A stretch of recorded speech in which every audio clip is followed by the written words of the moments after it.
Hey, what's up there, YouTubers? It's me again, Brian, aka Gamer 55551, and I am back with a My 2 Cent video for this week, for the week of July 16th to the 22nd, where I take a look at a couple of stories that caught my attention and give you my thoughts and my opinion on them. And we got 4 stories to cover, including basically what we're talking about is the rumors about the Metroid Prime 2 Remastered has recently popped up, courtesy of Jeff Grubb. Apparently an update on the ABK deal, as it has not closed as we originally had thought it was going to close. A new rule by the EU in terms of replacement batteries it's going to be very interesting to see what impact this will have on, Nintendo's next system. Many believe, like a Switch 2 and so forth. And apparently Sony has caved in and has signed a 10-year deal with basically Microsoft over Call of Duty and all. And if you're interested where I got sorts of these information, links will be in the description down below in this video, assuming you're watching this on YouTube. But before we get started, I like to do what I like to call the quick My 2 Cent stories that kind of caught my attention, but I'm not going to go into a huge amount of details.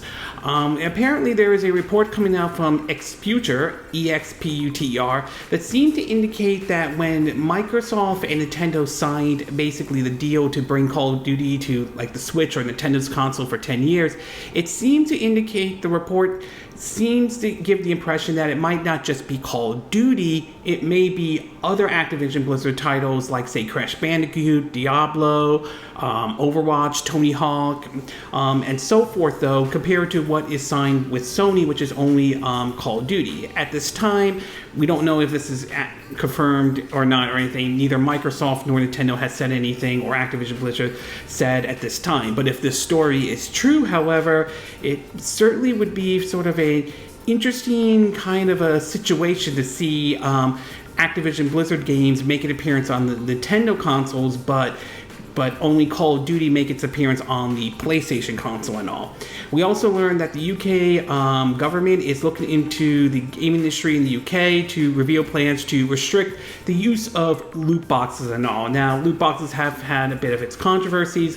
A lot of it really blew up in 2017 when Star Wars Battlefront 2 came out, and that had the whole loot box debacle and everything like that. Though I am happy to see that we're seeing some crackdown on it, because we've seen how very easily these predatory practices can be. I mean, I can understand to maybe some degree with free-to-play type of games, though, but even with those, there are times when some developers, not all, but some, can get a little bit too greedy and all. Speaking in the UK, it looks like one of the UK supermarket, Tesco, T-E-S-C-O, will basically stop selling physical copies at their stores, everything like that, mostly because they're starting to see, the rise of digital sales and so forth. Especially as we are hearing that GameStop will be leaving both, I believe, the UK and Ireland as well, though. It is a little bit unfortunate, because I'm still a physical person who still wants to buy physical games and all, but slowly we're starting to see basically the move to the all-digital future, which does have its shares of controversies here and there, so forth, though. We also learned that following an Amazon Spain leak, though, apparently it is a King Kong game for the Switch and other platforms have been announced, though. However, the publisher and the developer is from basically Game Mail, and judging by the quality of the title, I would say I wouldn't exactly hold my breath on this one. Even though it sounds like a neat idea, I'm just not sure. I mean, even the one that Ubisoft did with Peter Jackson a couple years ago, based off of the Peter Jackson 2005 King Kong movie, looks way better than what we're seeing right now, though. We also learned that The Witcher 3 on Switch has finally gotten its DLC update. This one is inspired also by, excuse me, by the Netflix series and all. So, yeah, it took a while for it to finally come to the Nintendo Switch, but better late than never. And finally, we are learning that Square Enix seems to be happy with how Final Fantasy 16 in terms of sales are being done, though. This is interesting because there's been some debate back and forth on whether or not Final Fantasy 16 did do well or didn't. to be exact though. And I mean, there are several ways you could look at it. Some of it could be people or maybe purchase the digital version more than the physical versions. Others might be what expectations did Square Enix set though, because if you look back in history though, Square Enix unfortunately does have a history of setting way too high or unrealistic expectations before. So there could be multiple factors. I mean, you can also argue this could be PR spin on their part, which is, I can't completely rule that out though, but hopefully it is doing very well though. I've been enjoying Final Fantasy 16 though. Combat, I will admit, is going to be controversial. I mean, great if you like the Devil May Cry and Bayonetta type of combat. Not so great if you're more into the old school turn-based RPG kind of approach. However, excuse me. And in our movies and TV shows of our My 2 Cent video, we do believe we have a status update on the whole situation with Season 2. This comes from Deadline and all, of The Last of Us to be and all. And apparently there's been some back and forth about how Season 2 is going to be. There's been talks about, since it's going to cover The Last of Us Part 2, there's been some talks that it's going to be split into 2 parts. Others have said, no, it's going to be just 1 full season. So it is certainly interesting, though. It's worth reading. And they also talk about, Season 3 as well. We also learned that, we're learning about, more of the actors strike and all that. I think SAG has basically talked about how certain issues are being ignored and everything like that. It's right now, I will say this is basically a game of chicken at this time to see who's going to work first. Will it be the studio executives or the writers and actors? So time will ultimately tell to see how this plays out. And finally, a report from Fandom Wire and other sites seem to be reporting that there is a rumor going around, bear in mind, a rumor at this time, that Disney might be planning to sell and that Apple might be the one that might buy it after reporting supposedly an $800 million loss. Now, granted, nothing has been confirmed at this time, and neither Disney nor Apple has said anything at this very moment, but it would be kind of interesting to see if that is true, and some are pointing to how the head of Disney, Bob Iger, and Tim Cook, the head of Apple, seem to have a interesting, a good relationship. The question is whether or not, if something like this happens, what are we going to see from the FTC and other regulators though? Other rumors seem to point out that many are claiming that Microsoft might come in and purchase Disney as well, although to be clear, nothing has been said at this moment. So for now, it is a rumor, but it would be very interesting to see what impact this will have for those who have the Disney bundle like I do, ESPN Plus, Disney Plus, Hulu Plus, to be exact. So it's going to be very interesting to see if this rumor turns out to be true or not. Okay, with the quick My 2 Cent part now done, along with the movie and TV show part, we'll get started with our first story, and this one has to do with Call of Duty, particularly on the PlayStation. Now, ever since Microsoft made the decision that they were going to purchase Activision Blizzard back when they made the announcement in 2022, there was a question of exactly what's going to happen to some of Activision Blizzard's IPs. It sort of remained up in the air at this time, though, particularly with Call of Duty being the biggest, money maker and everything like that. And of course, over the course of the year, we've seen Microsoft make an attempt to try to, in a way, woo regulators and all with signing deals here and there. They signed a deal with Nintendo to bring Call of Duty there for 10 years. We've seen them sign a deal with others like NVIDIA GeForce Now, and I believe this one called Booster, which is in Ukraine and all. And in some cases, it hasn't worked with regulators though. The CMA, of course, in April blocked the deal, although supposedly right now it seems Microsoft and the CMA are negotiating, and basically obviously the FTC and the whole situation we saw with that, especially when they lost several court cases though, but we're also winning the approval from the EU and other countries as well. And for Sony, they kind of did not bother trying to sign the deal, as it seems to be that they were more hell-bent on preventing this deal from happening in general. Well, now it seems as though that Sony has, you could argue, a change of heart, or you can also argue after how the FTC did not handle their case very well, have now decided they will now sign a 10-year deal in terms of bringing Call of Duty to the PlayStation. In an article posted on Video Game Chronicles, it reads that, quote, get that out. Okay, there we go. It reads, this weekend, Xbox Phil Spencer tweeted that a binding agreement with Microsoft has claimed to be sitting ready and waiting to be signed for a number of months now has finally been signed. We are pleased to announce that Microsoft and PlayStation has signed a binding agreement to keep Call of Duty on PlayStation following the acquisition of Activision Blizzard, Spencer wrote over the weekend. We look forward to a future where players globally have more choices to play their favorite game.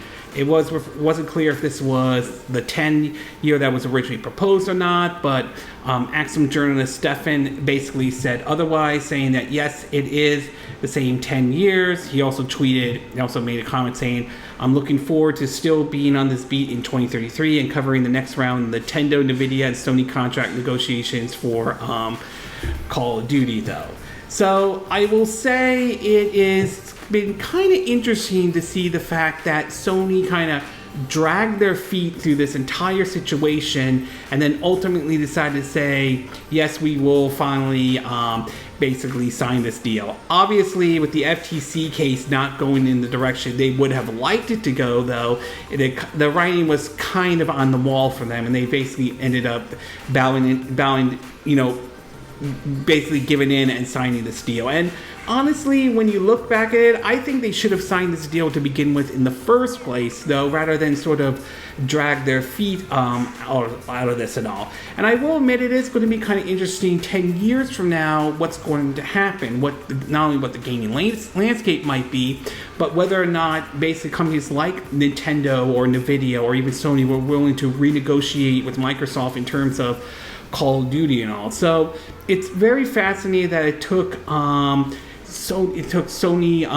this long to basically ultimately sign this contract and everything like that. They were, depending on what side of the fence you were on this, they were kind of the villains to a certain degree with this. So overall, interesting that it took Sony this long to finally sign it. They ultimately did, though.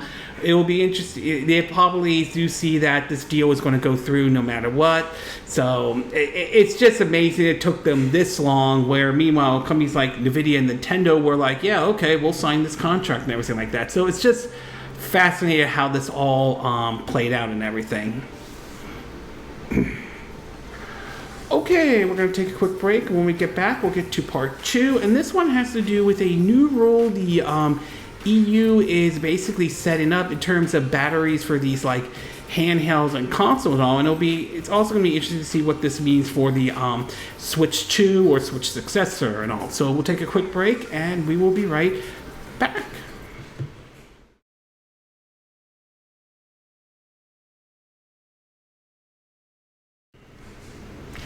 Okay, and we are back with part 2 of my 2 cent video for this week. And for this one, we're going to be taking a look at a new EU rule that they're going to be implementing that might impact, Nintendo Switch and and possibly its successor and other handheld consoles. So now we've seen the EU has put out some interesting rules before in the past, though, such as the push for now USB Type-C, which is something that Apple will have to do with their iPhones and all going forward in 2024.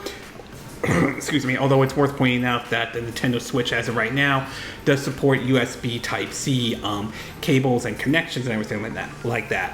But this new rule seems to indicate that coming at this certain time, though, we might give us an idea.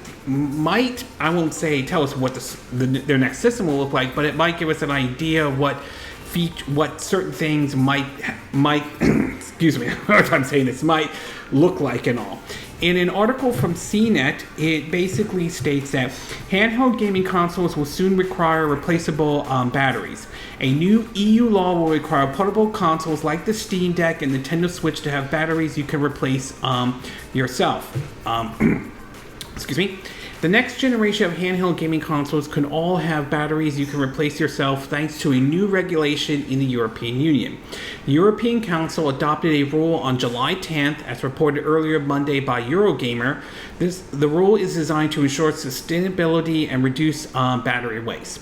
Batteries are key to decarbonation process, said the Spanish Minister for Ecological Transition, said in the statement, end-of-life batteries contain many valuable resources and we must be able to use those critical raw materials. The regulations will apply to all batteries, including all wasted portable batteries, electric vehicle batteries, industrial batteries, starting light and ignition (SLI) batteries, and used mostly for vehicles and machineries, and batteries for light measures of transport, as electric bikes, e-scooters, and so forth, European Council said last week.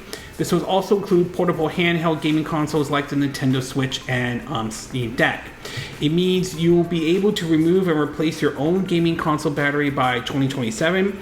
Portable batteries must be readily removable and replaced by the end user at any time during the lifetime of the product, according to the new rule.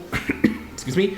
Companies will also be required to provide information on the carbon footprint of their batteries, including battery components and recycled content, a QR code with more information, and a battery passport labeling requirement will kick off during 2026, and a QR code requirement by 2027.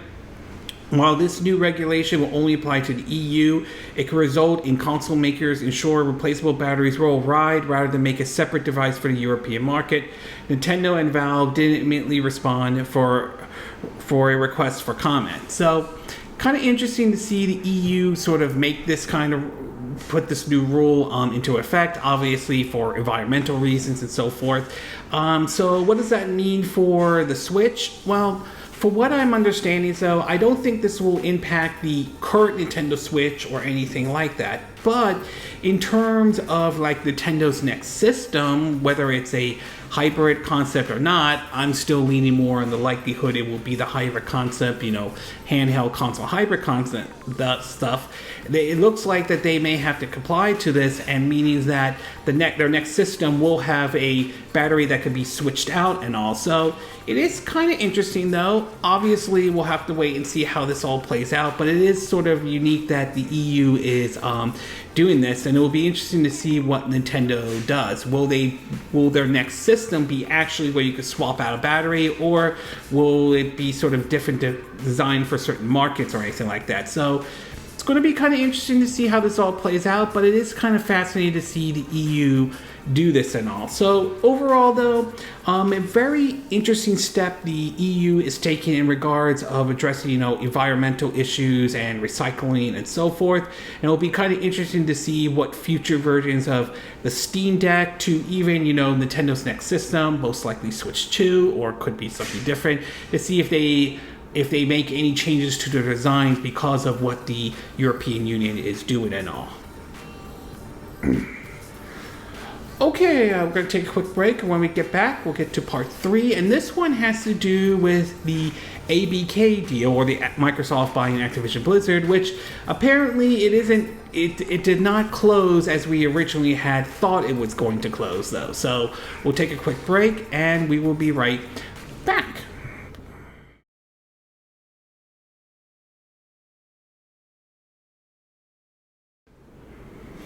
Okay, and we are back with part 3 of my 2 cent video, and for this one, we're going to be taking a look at the ABK deal, or, Microsoft buying Activision Blizzard, as the saga doesn't seem to be over just yet, to be exact, though. Now, after the whole FTC trial that happened when they went to the FTC court, then tried to go to the Ninth Circuit Court of Appeal, with both those cases, the FTC losing, many expected that Microsoft was going to close the deal and everything like that. And apparently they could have, even without the UK or everything like that. However, there were reports that started to rumble that Microsoft and Activision were considering the possibility of extending the deadline, since they had either extended or Microsoft had to pay Activision of the whole ending the merger fee. I think it was like $3 or $4 billion to be exact. I'm not 100% sure.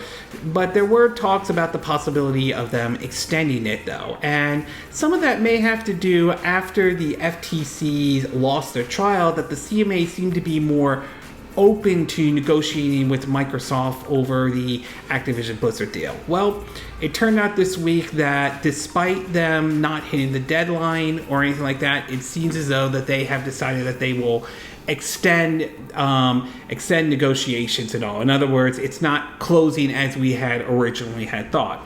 In an article from The Verge, it reads that, quote, excuse me, Microsoft and Activision Blizzard have agreed to extend their merger agreement pending the outcome of negotiations with UK regulators.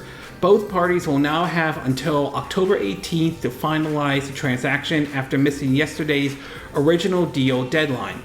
The recent decision in the US and the approval in 40 countries and all validate that the deal is good for competition, players, and the future of gaming, tweeted Lulu Chen, Activision Blizzard's CCO and EVP of Corporate Affairs.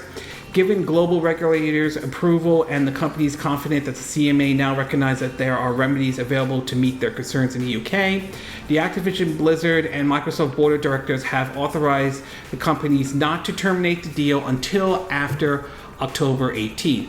Microsoft's Vice Chair and President Brad Smith said the 3-month extension is designed to provide ample time to work through the final regulatory issues. Both Microsoft and Activision Blizzard had also agreed to a higher termination fee for a new commercial arrangement for the transaction. A termination fee payable if Microsoft and Activision walked away from the deal is now set at $3.5 billion if the deal doesn't close by August 29th, and it jumps to $4.5 billion if the September 15th pass without a finalization. Activision has also agreed to potentially hold separate the company or certain assets of the company, or to imply other lawful alternative to consummate the merger with UK regulators. This is a key part, as it may allow the merger to go ahead with restrictions from the UK Competitive and Market Authority, CMA. The 3-month delay is related to Microsoft's ongoing negotiation with the UK. The UK regulators originally blocked the deal over cloud gaming concerns earlier this year. While Microsoft has appealed that decision, the company is also prepared to reportedly offer a new proposal to sell off its rights to cloud gaming in the UK to try to get the deal over the line, though. The merger extension comes after the case management conference in the UK on Monday, where the CAT Competition Appeal Tribunal agreed to allow Microsoft and CMA to negotiate a way to close the deal and pause the appeal process. The CMA has made it clear earlier this week that Microsoft has not yet submitted its final proposal, and the regulators now have until Thursday at midday to file all the relevant evidence to the CAT for the tribunal judge to officially put the pause of the appeal in place, which I would assume that he supposedly did. So the fact that basically this deal isn't done yet is a little bit unfortunate, so we probably will hear a bit more about it. But it does sound like Microsoft wants to try to win the CMA support, or try to get them to sort of change their view following back in April when they decided to block this deal in the first place. I've been checking, folks like Floss Miller to Hogan Law, who does, virtual regality or something like that. I apologize if I'm not saying the name correctly or anything like that, but many do believe that this deal probably will close in August. Now, could that happen? Yes, I think it is possible that Microsoft and Activision Blizzard and the CMA could close this deal by August, though. However, we've seen some surprises here and there, so who knows what we're going to expect, though. But for now, it sounds like the deal isn't closed just yet, though. It does sound like they're trying to iron out some details and finalize a lot of this stuff. Hopefully, we'll find out soon. Hopefully, we'll know for certain if this deal finally will go through or not. I still believe it most likely will. It is possible they'll close in August, but time will ultimately tell if that happens or not. So overall, it looks like the saga behind the ABK deal isn't done just yet at all.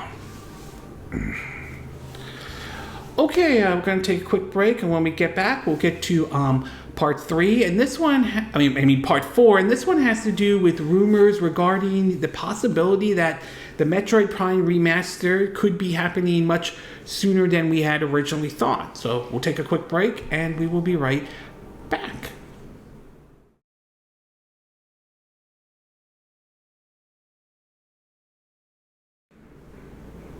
Okay, and we are back with our fourth and final part of our My 2 Cent video, and for this one, we're going to be taking a look at an interesting rumor that has started to pop up in terms of the remastered version of Metroid Prime 2. Now, earlier this year, Nintendo released basically their remastered version of the classic 2002 Metroid Prime that was released on the GameCube, though. Now, this game, along with the other Metroid games, have been released before on both, the Wii, the Wii U, though, under the name Metroid Prime Trilogy, although some games had their own individual entry, though. And supposedly, the Metroid Prime Remastered did do very well for Nintendo, obviously trying to build up hype until we basically patiently wait for Metroid Prime 4, which there are many who believe it could be a cross-gen title and all, but time will tell if that is the case, though. Well, recently, Jeff Grubb, who basically has a history of getting some things right, but some things wrong, recently has talked about the not only Metroid Prime 2 Remastered, but also Zelda-related stuff. In an article from Nintendo Prime, it reads that, quote, "According to Giant Bomb Jeff Grubb, it may not be long until we see Metroid Prime 2 Remaster, and there will be something else happening with Zelda before the year is over." Grubbs was speaking about what he heard in the latest episode of Last of the Nintendo Dog podcast. Excuse me. Regarding Metroid Prime 2, while it will now be in HD and with motion controls, it's not going to get the love and care that Metroid Prime got. Here's what he had to say. Quote, "Metroid Prime 2 Remastered probably is coming out relatively soonish, and that it's happening. That's probably it's happening relatively soonish. It's going to be mostly what people want, right? It's going to have modern controls, and it's going to be HD and things like that, but it's not going to get the love and care that Metroid Prime got, no." Grubbs was one of the original rumor concerning the remastered versions of Metroid Prime games. He was originally convinced the series' first title will come out Switch last holiday, but Nintendo waited until past February. Instead, there are also talks last year that Prime 2 and 3 would launch eventually, but not with the same overhaul as Metroid Prime 1. As for Zelda, Grubbs indicates that what's in the work isn't related to Tears of the Kingdom, though it's unclear if it's game-related, movie, significant merchandise like Legos could count. He said, quote, "The next phrase, I'm afraid to say, it may not actually say it. Listen, I don't know what it means. I'm going to tell you what they told me, and you take this and you spin it into something else, everybody. It's on you, okay? It's on you. Something not related to Tears of the Kingdom is happening with Zelda later this year." So in regards of Metroid Prime 2 Echoes, though, the fact that it's not going to get the same kind of treatment, though, than what Metroid Prime Remastered got to a certain degree, I'm not as bothered by this. I mean, when you look at Metroid Prime Remastered, I mean, there's some visuals and controls changes here and there, but nothing that really overhauled the entire gameplay experience or anything like that. And I wouldn't be surprised if we see that with Metroid Prime 2 Remastered, though. Prime 3 Remaster, if that does happen, I believe it will be, that we might see some differences, because remember, that game was designed with the Wii motion controls in mind. So it will be very interesting to see if that does happen, how they pull that off and all. But Prime 2, I mean, I'm not bothered if it doesn't get if it gets a entire overhaul remaster approach like what the first one did. I mean, the game looks fine even today, though. It still holds out very well, though. The whole difference between the light world and the dark world and everything like that. So I'm not bothered if this turns out to be true. As far as the Zelda one, though, again, I kind of can see where Jeff Grubbs is going with this to a certain degree. There are many ways you could approach this. Maybe it could be more merchandise. Maybe we could see something like a Lego set using characters from The Legend of Zelda. Maybe it could be the announcement of a rumored Zelda movie, to be exact. Maybe it could be the rumors about the possibility that Twilight Princess or Wind Waker HD could finally be coming to the Nintendo Switch. It could be another entry into the Hyrule Warrior series. So, yeah, I mean, there's so many ways you can look at this, though. I'm going to take it with a grain of salt for the time being, though, because, and not to mention, keep my expectations in check, though.